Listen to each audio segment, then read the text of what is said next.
Hey, this is the Daily Overpass. My name is Eric and I make apps. Now today I want to talk about how there's nothing wrong with going back to the corporate life.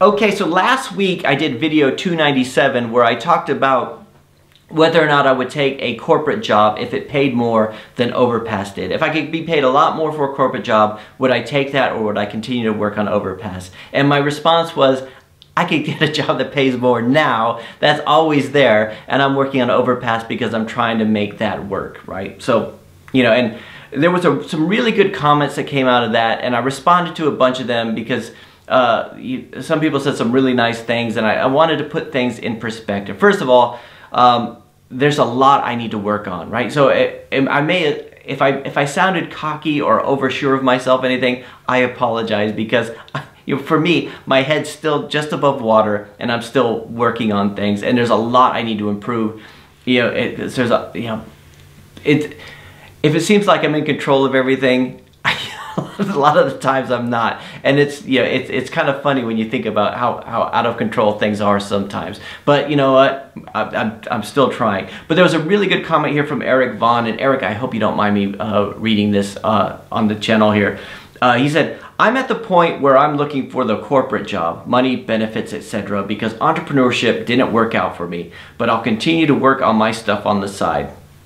Right, and I responded to this because I know exactly what that's like, right? So if you've worked with me in the past, like at a contract I've worked on, you know that I worked these corporate jobs. I would go back and then I would leave to work on Overpass full time, and I might work for a year and then end up going back to the corporate jobs, right? So I started Overpass in 2004, and it's embarrassing when I say how long it's been. It's kind of cool when I say we've been around since 2004, but it hasn't been we for the longest time, and it's been me working in a contract or working a contract job. So I started Overpass in 2004, right? And I had to set up a company for my contracting. So I set up a company, and I thought I could give it my initials or just call it Eric Wroolie Consulting or something like that. But I thought, no, I want this to be a real company one day. So I set up. So I spent a long time looking for a name, and I came up with Overpass. It was available in the UK for some. I couldn't believe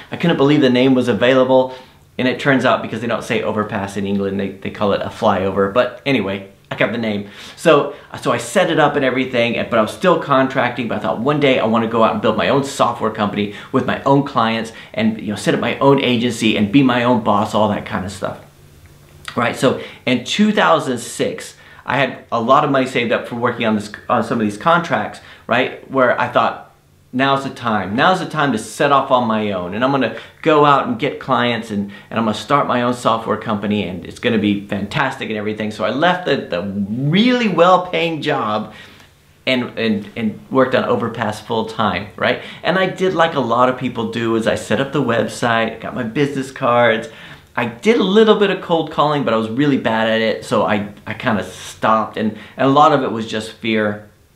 And I kind of worked on a few projects here and there, not for anyone else, just thought, yeah, I'll work on a little, project management software or something like that, build my own software, but I never actually finished anything. And for a year, I wish I could say I wasn't working at all, but I was working a lot. I was working a lot on Overpass, but it was a lot of just running in place, right? It was nothing ever happened. I never got any clients. I was too afraid to call anybody. I was too afraid to do videos. I was too afraid to do anything. I'm writing a few blog posts here and there, but nothing really major. And eventually the money started to run low, so I went back into another contract. So I worked a few other contracts, and the money was really good, but I kind of felt like I really wanted to do my own thing, right? I failed at Overpass. Nothing, maybe I'm just not cut out for this, right? It's still, the jury's still out, to be honest with you. So maybe I'm just not cut out for this kind of stuff. So I went back to the corporate life, right? And I was working different contracts, and when I'm working a contract, nobody knew about Overpass, right? Because I never talked about it. I'm running my own software company because I felt silly saying that, which is just so stupid if you can't even market your own company, right? So And so I left again in 2009, where I had a bit of money saved up, and I thought, this is it. No, I know my mistakes from last time. I just wasn't assertive enough. I wasn't calling it enough companies. I wasn't really putting myself out there. So in 2009, I thought, that's it. I'm working on Overpass full time. So I sat in my loft, which I converted into an office, and I just worked on Overpass. And once again, I called a few companies, I tried a few things, I had a few meetings, but never really did anything. Definitely didn't make enough money to make it work. And time just sort of went by. I mean, I did a lot of busy work. I went to like networking events, you know, did kind of stuff, but it was just the insecurities and the fear. And after about, this was time, it was about a year and a half. I mean, it was a year and a half of just busy work, and it's kind of embarrassing that I didn't finish anything, right? I'm embarrassed to tell you this, especially when people say, you are a true entrepreneur, which I'm not, right? You know what, there's so much I need to work on, right? So I went back to another contract. I went back to corporate life, except I went back to a place that I'd already worked at before, and they kind of all knew that the reason I'd left was to work on that. Said, well, you know, that stuff doesn't work out. You tried, blah, good for you, blah, blah, blah.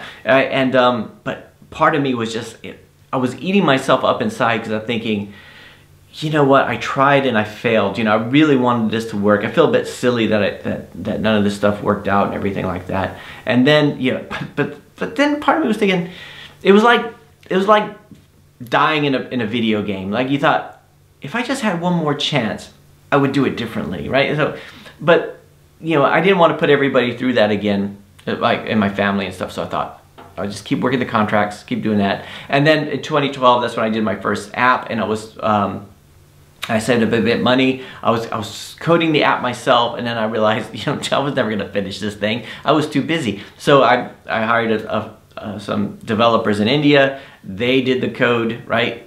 Not well, but I had something working. So I got the code back, and so I put that on the App Store, and nothing, right? And so you have a bunch of people that I didn't really tell them about the app, but but eventually I mentioned to a few people, and they thought it was cute that I had this app out there on the App Store, right?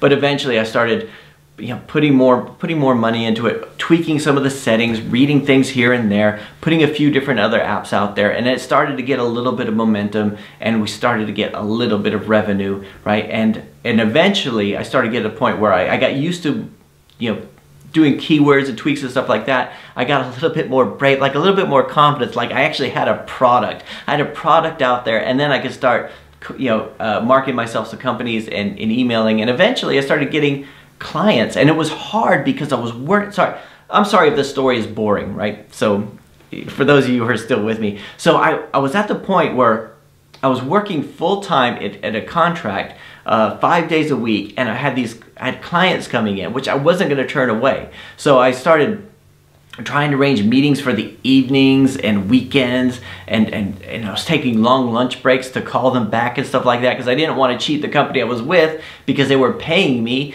You know, I didn't want to, that would have been dishonest. So I'm trying to make all this stuff work, and eventually I got to the point where I spoke to the people who were hiring me, the contract company, and we moved it back to 3 days a week. And eventually, like in 2014, you know, no days a week. So from 2014, I've been working for myself full time, right? But you know, there's no, you know, maybe I might go back and take a corporate job if things don't work out in the next 6 months. You know, one of the things that scares me is I'm one Google Play suspension away from nothing, right? That was like a lot of the revenue disappearing. So I may have to go back to corporate life. I don't see anything wrong with that, right? I've always said I will do anything for my family. You know, I'm not the kind of person who won't work. There's no work that's beneath me, right? I will do whatever I have to do for my family. You know, I will sweep elephant cages if that was the only work I could get. So, you know, there's nothing wrong with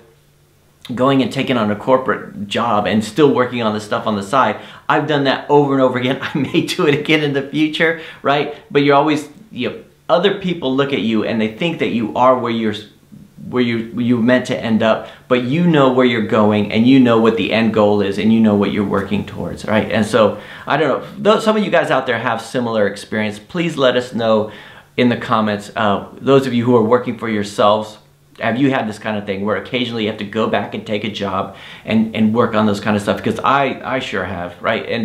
And there's nothing wrong with that, right? You have to do what you have to do, right? So we can't delude ourselves, right? Money is money, and we have bills to pay. So anyway, hope that makes sense. If I seem like I know what I'm doing, dude, I don't, right? So anyway, that's it for today. I'll talk to you tomorrow.